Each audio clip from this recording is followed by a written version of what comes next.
This is Carl at National RV Detroit, and I'm going to walk you through this 2021 CrossRoads Zinger Light model 259FL. Okay, so we're just going to go over a few of the features. Back here you can see you've got power stabilizer jacks. This one switch controls both rears, and then there's another switch up front that controls both front. You can see right there. Okay. Oops, sorry. Okay. Let's see what we got here. Just some storage now. This crank right here, the smaller one, is for the power tongue jack. If there's a rubber plug on the top of it, and if it happens to fail, you can just put that crank on there and crank it. You could also use a socket if you want to on a cordless drill. Okay. You've got a power awning with LED. You got two outside speakers. You got, this is a black tank flush. So when after you dump your black tank, you can hook the hose at the dump station onto here. Make sure the valve is open on your black tank and just turn it on, and this will spray out the inside of the black tank. Of course, the black tank is toilet water and waste, so it cleans out the tank and cleans off the sensors, which is a good thing. Okay. You can put a TV here that's signal out plus power. This is your furnace exhaust. Okay. The stairs, you can adjust the length of the legs just by pulling a pin. The other leg has a pin like this also. You pull the pin and adjust it to whatever length you need. There's the front stabilizer switch, of course. This is your power tongue jack. And there's the plug I told you about if you need to crank it manually. You got two LP tanks filled, a deep cycle marine battery, and keep in mind this is the kill switch for it. If you ever need to shut it off, that's where you would do it right there. Okay. This is your water heater. Okay, the switches to operate it are inside. I just need to show you that this is the drain right here. Let me see if I can move my monitor so I can. This is the drain right here, so that's where you would drain it. Takes 1 1/16" 6-point socket. Okay. But the switches are inside. I'll show you that when we get there. Okay. So the most common way to get water to the trailer is right here at the city water connection. You put the hose on there, you turn it on, and everything all the appliances have water, all the fixtures have water, I should say. Now if you're going to a campground that does not have plumbing on the campsite, you can pre-fill the fresh water tank right here. So you pre-fill that, and the pump inside will pump the water, so it'll work just like you have city water. So if you're more rustic, you can use the water tank. If you're at most campgrounds, you can just hook up the city water. Okay. That white gate valve down there, that's to drain your fresh water tank. Of course, these two over here, those are your dump valves for your black and gray tank. Let me move over here. So this is your black, obviously. That's toilet water and waste. And then the gray is sink and shower water. So you always dump the black first because it's the dirtiest, and then you use the gray to kind of wash it out. Then, like I said, you leave this valve open. You go over to the other side and hook the hose up at the dump station. The hose up on the black tank flush, and you can even clean it out better. So, okay, this is just an outside shower / sprayer. All right, you have a 30-foot 30-amp power cord. This is a reducer to reduce it down a bit to reduce it down to 15 and 20 amp. Okay, and this is your dump hose. Okay. All right, so this is just cable and satellite through. Okay, you have this housing here tells us it's pre-wired for a backup camera. So if you want to add a backup camera, it's already pre-wired. Also, while we're looking up here, you have to remember that you need to inspect the roof every 90 days according to the manufacturer. So every 90 days someone needs to go up there. You can walk up there, no problem. Look around, make sure there's no cracking, no separation. Make sure that there's no damage to the roofing material or the vent covers by low branches. If you see any issues, you take care of them immediately. That's very important. People don't inspect their roof enough, generally. Okay, so let's go inside.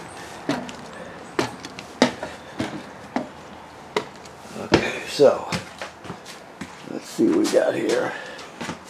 Wow, okay, the control panel is way up here. Hopefully you can see it. Let me see if I can get some light here. Hold on. It's a little better. Okay, so it's kind of difficult to see, but you have your battery right there is fully charged. The freshwater tank is a third. Black tank is empty. Gray tank empty. Gray tank 2 is empty. Also, let's see. You could, remember I told you you could pump water from the freshwater tank. That you would do that with that pump there. That's also used for winterizing. Light your water heater on gas, like there, to light the electric heating element right there. Always make sure there's water in the water heater tank before you turn on that element, or you'll burn it out really quickly. Here's your awning, extend and retract. Never leave it out unattended. And, let's see here. I'm ready to jump to conclusions here. Hold on. I'm not sure what the auxiliary light is. Well, this auxiliary light, I'm not even sure what it is, so I'm sure it's on the outside somewhere. It's like a scare light, I guess. Okay. This is your carbon monoxide and LP gas detector. So this will go off if it detects carbon monoxide or LP gas buildup. You take everybody outside, leave the door open, shut the gas off at the front and figure out what's going on. Also, this is a low battery alarm, so if it starts beeping very slowly, it's telling you your battery is low. Okay. Microwave works like any other microwave. Range hood with a fan and a light. The oven or range top works like any other range top. You just spark it by lighting. You spark it by turning this clockwise, like so. Okay. So you got 3 burners, 3 knobs, and of course you have the oven knob. Now the oven has a pilot light all the way to the back. I can spark. You can probably see it back there. There you go. So that's a pilot light. So what you do is you're going to go to the picture of the flame, depress it, and keep it depressed during the whole lighting procedure. Then you're going to start sparking this by turning it clockwise until the pilot light down here lights. Once it lights, you still hold it in for 10 seconds or so to heat it up, go to operating temperature. When you shut it off, the flame goes out, obviously, but so does the pilot light, so you have to relight the pilot light each time you use the oven.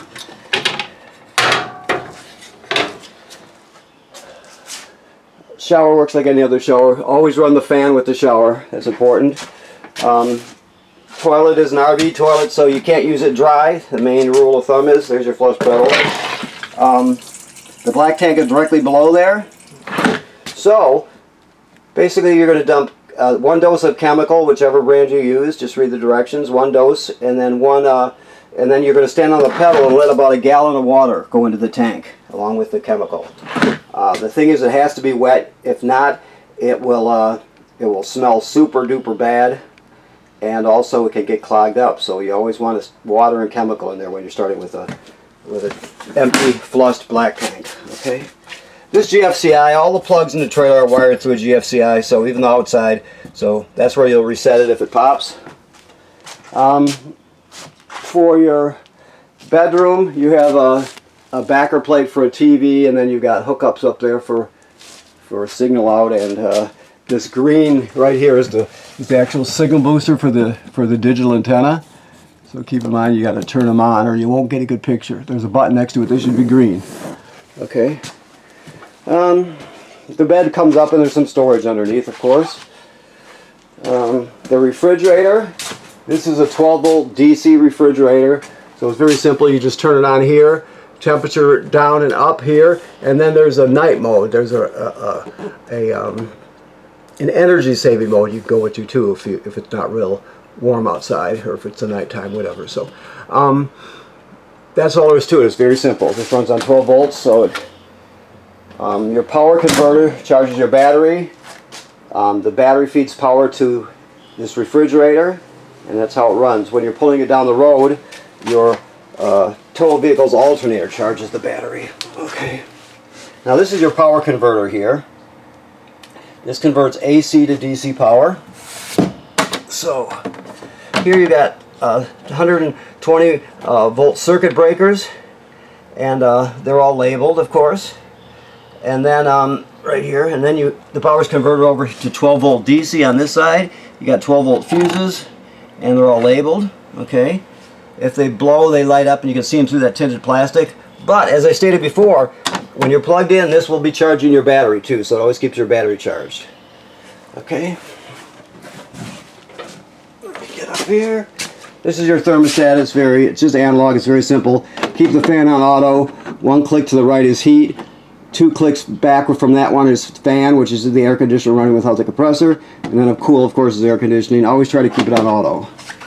Alright. And last but not least, you have a mounting backward plate right here, so you can mount. Excuse me, so you can mount a TV bracket. This is your sound here, so it has Bluetooth, so it you can stream with your phone or your tablet. It has USB, so you could put all your albums on a USB stick and take them with you. It has 2 speaker zones, A and B. A is inside, B is outside. And it also has an FM radio, I believe. So, okay, and that's all operated. Most of the controls are on the remote, which is here somewhere. I have to look around, but it's here. Okay. And of course, you have some theater seats, which you could jackknife flat and turn it into a bed if you need to, for guests. Okay. Let me just look here to make sure. Oh, here it is right here. So there's your remote right there. Okay. All right. So I want to thank you for purchasing your trailer here at National RV Detroit. Please remember what I said about inspecting your roof every 90 days. That's important, and also when you have to winterize the trailer, of course, before it freezes outside. So, okay. Thank you very much.